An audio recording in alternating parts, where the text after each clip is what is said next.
What's happening, people of planet something? It's time for Who News from Vaughn Johseph Show. News you probably will not remember next week. And now I'm officially videoing the shows because I read your messages, I promise.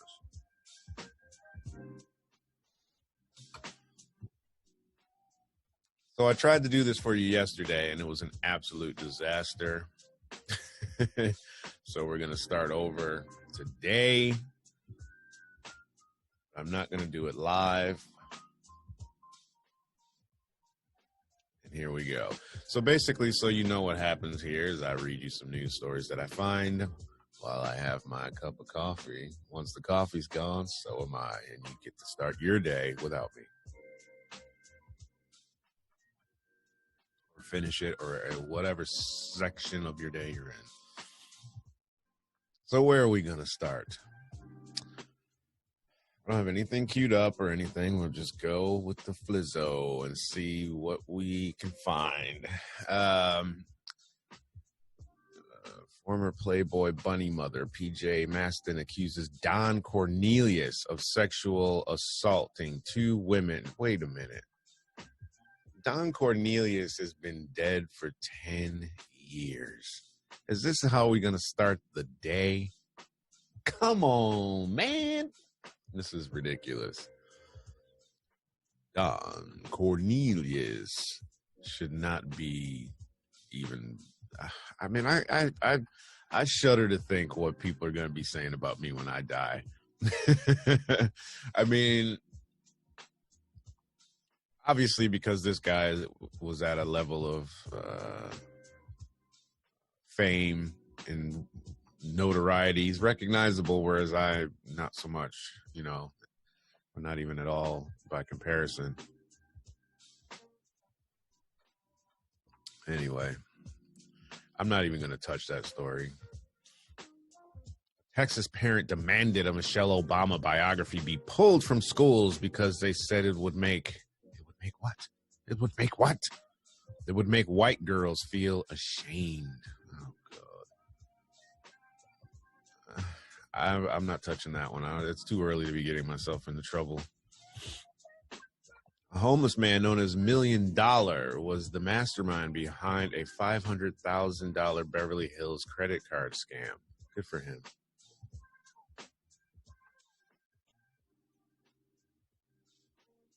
Boy, this Yahoo News page has got some hot stuff on it, boy. There's crazy stuff on here. Proud Boys leader said he would have stopped the group's Capitol riot violence if he hadn't been arrested 2 days before. Yeah, all right. PayPal, no. Teenager shocked after discovering dad's ridiculous college fund decision. They gambled with their college education. All right, Yahoo, you guys, we're going to a different website right quick. Let's see what BBC has on offer. I don't want to watch the TV, you guys. Do not have just a regular old news. Go. A lot of military stuff today. Let me just give you some call to actions while I try to find you something to talk about here. Something. I'm not going to do that. Forget that. There's nothing on here of any interest to me that I feel like you guys might want to know. This is a problem. There's plenty of stuff on here, but I don't want to talk about U.S. troop increase in Europe. I don't want to talk about Canada trucker protests. How about the brain quirk that ruins future plans? Let's take a look. I need a new chair. Hear that? That's annoying. You can send me Cash App money to # V3TV UK. Help me get a new chair. We should think more about whom we'll be in the future, because doing so has profound consequences for our health, happiness, and financial security. Take a moment to imagine yourself in 10 years. Depending on your age, you might have a few more gray hairs and wrinkles, and you might hope for some changes to your material circumstances, of course. But does the person you imagine feel fundamentally very close to the person you are today? Think about that. Or do they feel like a stranger? According to a wealth of psychological studies from the past decade, people's responses often vary widely, and their answers reveal surprising things about their behavioral tendencies. Many people struggle to imagine their future self as a continuation of a person they are today, and they tend to be far less responsible in their behaviors. It's almost as if they see their future self as a separate person that has little connection to their present identity, and as a result, they are far less worried about the long-term consequences of their actions. That sounds like me. As I drink coffee and go upstairs and eat scones and probably Cheetos later. Oh boy, I got Hostess cupcakes coming in the mail from Amazon too. Oh, it's going to be a bad day for food. Psychological origins. The inspiration of the recent psychological research on the future self can be found in the writings of philosophers such as Joseph Butler in the 18th century. If the self or person of today and that of tomorrow are not the same but only like persons, the person of today is really no more interested in what will befall the person of tomorrow than in what will befall any other person. That was wrote in 1736. That was before America was even a country, technically, according to some people. The theory was later expanded and championed by the British philosopher Derek Parfit, whose work caught the attention of a young researcher called Hal Hirschfield. It was just such a compelling idea, says Hirschfield, who was an associate professor of marketing, behavioral decision-making, and behavioral decision-making in psychology at the University of California, LA, that's UCLA to normal people. He suspected that a disconnection from our future selves might explain many irrational elements of human behavior, including our reluctance to set aside savings for our retirement.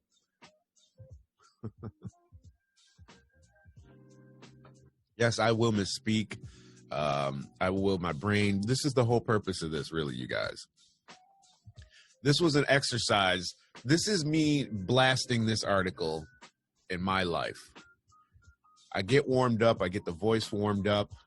I'm having the coffee anyway. I'm probably reading this stuff anyway. Why am I not reading it to you? And I may very well have a voiceover session. Hey, let's get started now, right? Let's warm the vocal cords up now by reading the people of Earth some news. So that's why we're here doing this right now.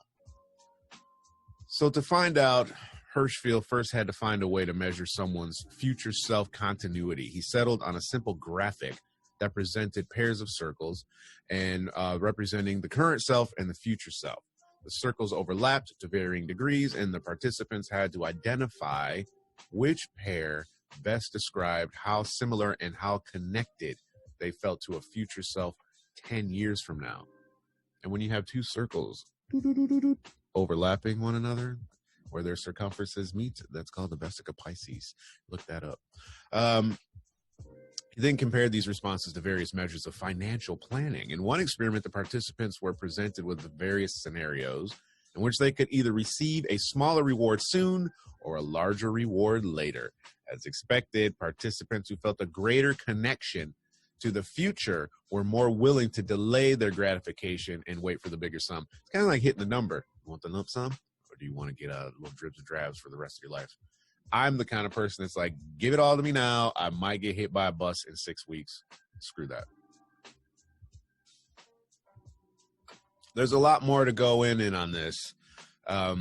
Future vision, things I wish I'd known. It's a great article. Read it. It's on BBC, Work Life. How thinking about future you can build a happier life. I'm not going to read the whole article to you. I just wanted to touch on that. One article I do want to touch on which a lot of people out there might identify with. Kim Kardashian's slim, thick body type is more harmful than ultra thin, according to new studies. Should have led with this story. Might have kept your attention a little bit longer. So apparently images of unrealistically thin models and celebrities have permeated popular culture for decades, causing severe damage to women's body image and mental health in the process.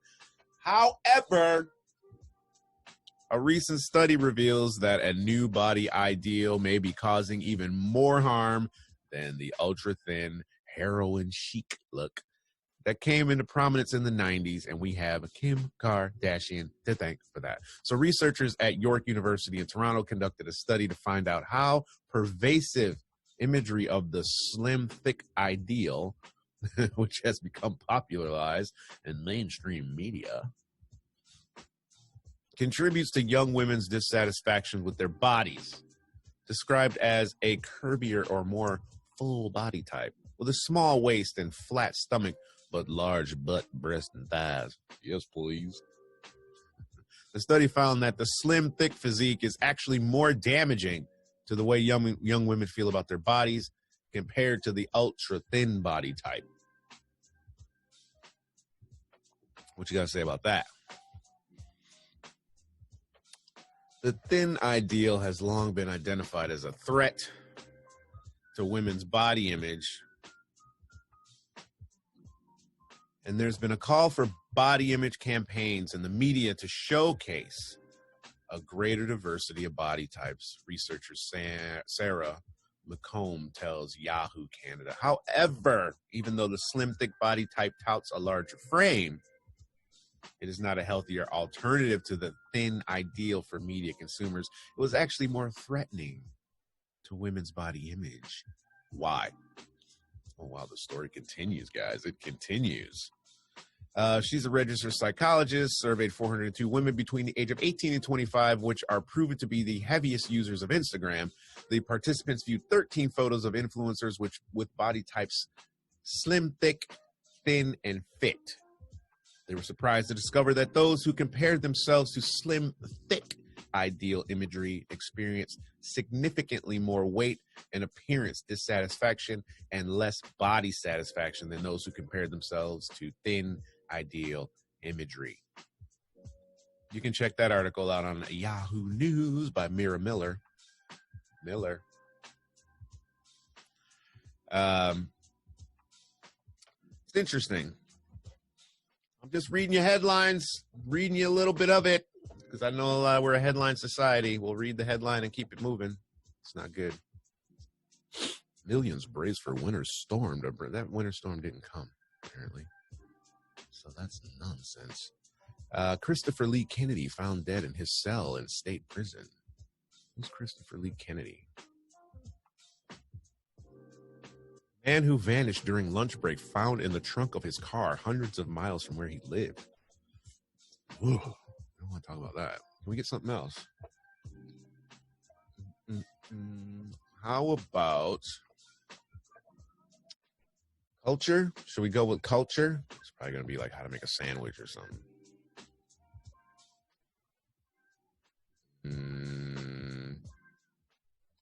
10 films to watch this February. The tale of great 90s sex scandal. Oh, come on. The artist fighting racism. It is Black History Month.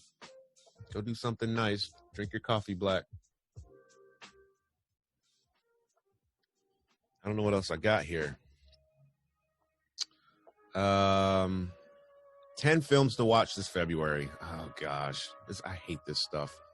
It looks like Leo DiCaprio. Jackass Forever. Johnny Knoxville. Apparently he got busted up pretty bad. He had suffered some major problems with Jackass Forever. Jackass Forever. You can check that out.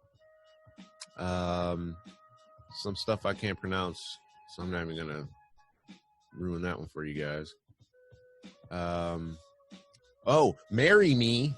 Jennifer Lopez plays Kate Valdez, a Jennifer Lopez-like pop megastar, and Colombian singer and actor Maluma plays Bastion. a Maluma-like pop megastar. That sounds horrible. The Duke. In 1961, Goya's portrait of the Duke of Wellington was stolen from London's National Gallery, but the thief was no international crime kingpin. Boring. Hey, it's Halle Berry. Is that Halle Berry? Halle Berry. Moonfall. Sometimes you go to the cinema to see a nuanced exploration of the human condition, but sometimes you go to see a blockbuster in which a NASA official, Halle Berry, and a disgraced astronaut, Patrick Wilson, hijack a space shuttle after discovering that the moon is actually a megastructure built by evil aliens. I'm so going to see that one. That is what I'm going to see. I'm going. It released internationally, or will be tomorrow. I'm going to see Moonfall. The Souvenir Part 2. Joanna Hogg's The Souvenir was a coming-of-age drama about a naive film student, Julie, who has a tragic relationship with a suavely mysterious older man in 1980s London. A lot of filming going on over here, y'all. Stay where you are. But that was just half the story. In the sequel, Julie is working on a student film about her ex-boyfriend. So on one level, The Souvenir Part 2 is about the making of The Souvenir Part Yawn. Death on the Nile. All right, so if you're a Murder on the Orient Express kind of person, Agatha Christie, you already know what's up. It's got Gal Gadot from Wonder Woman. So if you ever go see Justice League and she's sculpting in the next scene in the newsreader, that was me. Holla, holla. So Death on the Nile, if you're into murder, go see that one. It'll probably be either really good or you'll just be like, meh. The Worst Person in the World. The Norwegian answer to Noah Baumbach's Frances Ha, The Worst Person in the World, is a sweet, sad, extremely funny character story that gets to the heart of how it feels to be on the cusp of true adulthood and completely ambivalent about it. Sounds interesting. Oh my God, is that Kanye West? Oh my God. No, is there no escape from this, brother? Genius, spelled JEEN-YUHS, a Kanye trilogy. Oh, come on. In 1998, Clarence Cootie Simmons met a 21-year-old rapper in Chicago. Simmons was so taken by his talent and confidence that he resolved to make a documentary about him. Of course, he didn't imagine that the young musician would soon be one of the biggest stars in the world. I think we talked about this on the podcast, actually. This was coming out. If you go check out the Beatdown podcast, we talked about this, I think. Well, the guys did. I didn't know anything about it until literally right now. You can follow that podcast at Beatdown Pod on Instagram, which I don't ever do any promoting on. So when you get there and there's like 3 posts and 10 followers, that's what's up. Follow it. And then y'all start posting to it. So it's a Kanye West. I ain't even talking about that. Big Bug. A lot of French words, French film. Probably means it's going to be really good. Go check that one out. That's the last one on the list. All right. Amelie was one of the most internationally successful French films ever made. But that didn't help its director, Jean-Pierre Jeunet, get his new film off the ground. Quote, I have been touting this script around in France for 4 years, said Jeunet. I'm probably pronouncing the name wrong. I don't speak French, on his website. And it has been rejected by all. This is sad because this happens a lot. And this was one of the reasons why I started doing Vibes TV, the music podcast, and so on. Because when I lived in LA, and I tell this story a lot, so I'm sorry if you've heard it, but I knew so many really good comedians and musicians. Shout out to 8mm Band. I think that's their Instagram. Shout to Cindy Law. Shouts to Hollywood Roses. Shout out to everybody that I knew out there. Comedians, Sarah Tiana. First time I saw Sarah Tiana on stage, we used to work together at Beverly Hills Hotel. I was like, her stage presence great. Jonas Garvin. There's all these people out there that I know that are just really good, and just you'll never know who they are. They just don't get put on because there's so many.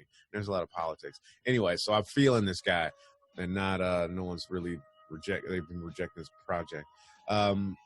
So, and it's been rejected by all, as were Delicatessens and Amelie in their time, because obviously a French comedy with robots doesn't fit in a nice, tidy box. Luckily for us, there's Netflix, and they stepped in. His first film is almost a decade. Big Bug is an offbeat science fiction satire set in the year 2045. I'm going to watch this one.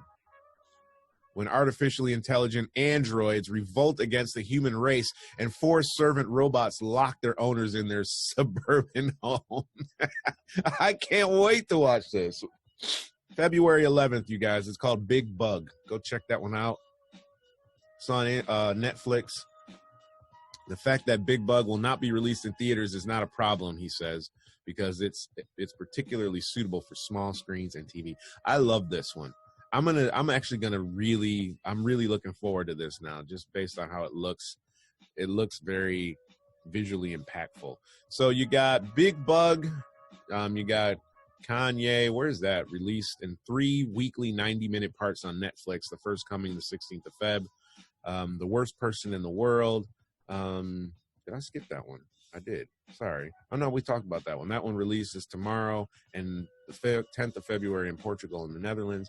Death on the Nile is on the 11th of Feb, and The Souvenir Part 2 comes out in the UK and Ireland tomorrow. Moonfall comes out tomorrow. I'm going to check that one out for sure.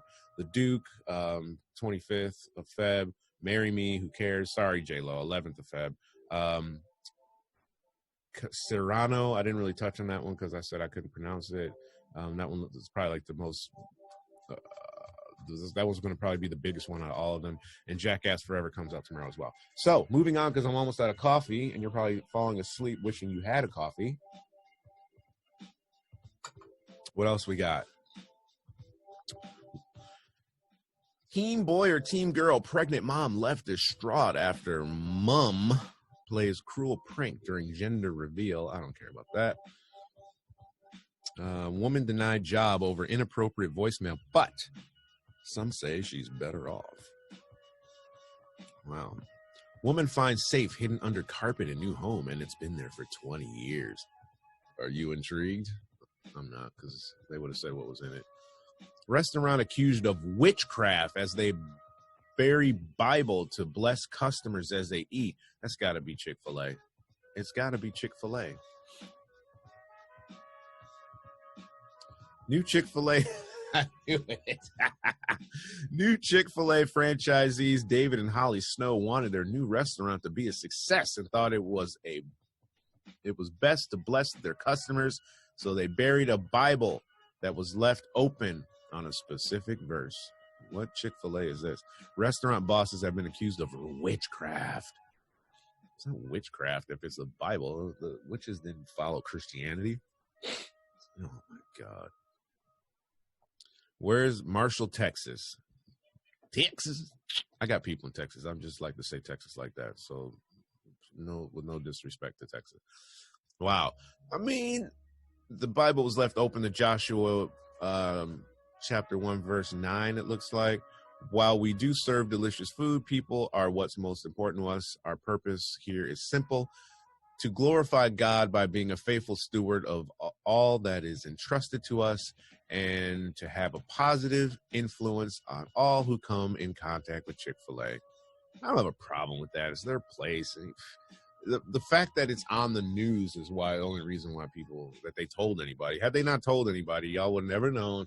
You've still been going over there eating them delicious chicken sandwiches with the pickle or whatever's on it. I don't know. I never even eaten at Chick-fil-A before. I have back in the late 1999 in Atlanta. I never even heard of them because we didn't have them in Michigan. Anyway, that's Chick-fil-A. Burying Bibles. I know sometimes people bury, I want to say it's a St. Peter's doll, St. Pete, but you bury it like upside down in your yard if you're trying to sell the house. It helps you sell the house or something.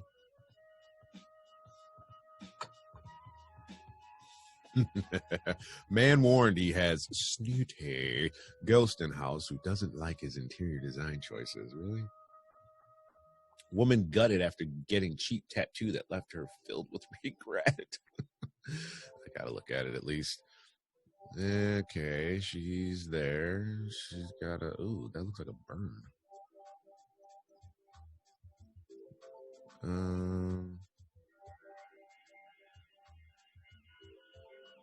I don't understand. Oh, it was white and it's faded and there's nothing left. I don't know. I don't care about that. I'm sorry for even making you guys sit there and let the build up. Woman's furious. Sister sets her up with date to wedding without her permission. I'm furious. So what? Train drivers who only get brief moments together between trips find true love. Oh boy. Good for them. Wedding guest awkwardly mistaken for bride as she looks so stunning in her dress. Oh boy. Yawn. Oh boy. Can we not find something interesting? Man survives 11-hour flight hiding in plane's wheel wells. Oh, okay. We'll end on this one just because it should be a positive study. James Franco admits to having sex with his acting school students. All right. Okay. Isn't this a bit Me Too-ish? I mean, think about it. I'm not even reading it, and I'm just going off of what I think I'm going to read. I'm supposed to read and then maybe give commentary. I'm not following any of my rules today, guys. I'm really sorry. My apologies. So let's be more professional. Actor James Franco has finally admitted he had sex with students of his acting school. Franco said in an interview that he thought the act was acceptable because it was consensual. The actor said he knew it was wrong and it's not the reason why he started the acting school. Bullshit. That's like being like, I'm going to start a band and so I don't get any checks, you know? Come on. I'm not even going to touch on this. I'm out of coffee. I'm purposely finishing this so I don't get myself in trouble. You already know how I feel. Follow me at the V3TV UK on Instagram, v3tv.uk on the internet. I promise I'm coming back. I'm going to be more active. That's why I'm doing these on video now. I haven't even taken my pajamas off yet.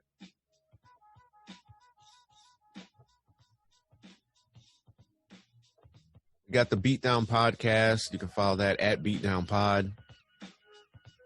I was supposed to start a podcast with my sister, but I don't know what's going on with that. So Deadbeat Dad Podcast is going to have to wait. And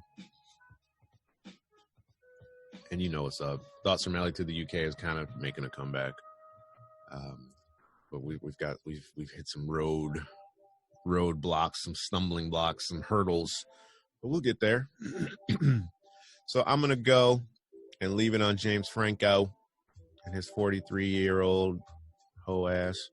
And that's just what's going to happen. So I look forward to talking to you guys tomorrow on Friday, like Annie, tomorrow, the 4th of Feb. Yeah. And I hope you guys have a wonderful day. If you're watching this, leave me some comments below. Subscribe. There's 2 channels. So this one, I don't know if you're watching the one with just over 1,000 followers. I don't even know if it shows followers anymore. Or if you're watching the one that has like 30 followers, because they demonetized all my platforms because I was saying stuff they weren't happy with and whatever. So I started over and I just didn't care. Because these are on audio. If you're listening, only listening, and you want to see, these are on YouTube now. They're starting as of this episode. This is kind of what I'm trying to explain, but my brain is still stuck in first gear. But I'll be posting them up to v3tv.uk again. I might start using Daily Motion. The reason being is, like I said, Google started getting all wild about certain things, and you say Craxination with a V. They start flagging your videos, and you can't say Craxine with a V, as they start flagging your videos, and you can't say maggot with an F, because they start flagging your videos. Not that I need to or have a desire to, but sometimes people are on the show and they just say what they say. You know, I can't control what comes out of other people's mouths. Sorry, just a little bit of COVID residual. Every now and then you get that little hackety hack cough. So I just gave up. It's like there was too much control being taken from you, and it's for no reason. Like, there's no malicious intent behind any of the stuff. It's crazy to me, because anyway, I'll shut up. Again, I'm trying not to get myself in trouble, because I don't care about any of that stuff. I just want to do what I do and bring you guys something to look at and listen to and enjoy. I just want to entertain and make you smile, and occasionally make you laugh without having to take my pants off. So follow me, follow your instincts, have a great day, and follow your heart, and I'll see you when I see you. Peace.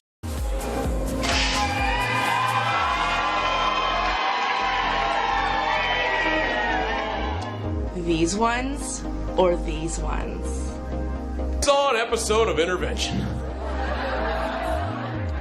And I know I'm fine. Illinois, Mr. Robert Bobby McNeely. He is going to join us tonight. Hi, everyone. Welcome to the show. My name is Elaine Zhang, and today I am here with Eli Seal, documentary filmmaker. I need more. Welcome to The Only Way is Linda. Today I have a really special guest here.